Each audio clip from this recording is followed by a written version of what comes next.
Çdo herë ngriti duart tek Allahu dhe thuaj: O Allah, mi rregullo çështjet e mia, më rregullo jetën time. O Allah, më lësho dashuri nga ana jote. O Allah, më rregullo në sytë e tu.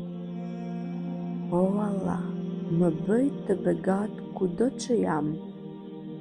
Pasha Allahun, nëse të pranon ai dhe ta rregullon jetën tënde, dhe ke mendim të mirë për të, do të ndodhin çuditëra në jetën tënde, në rrezikun tënd, në shëndetin tënd, në të gjitha çështjet e jetës tënde.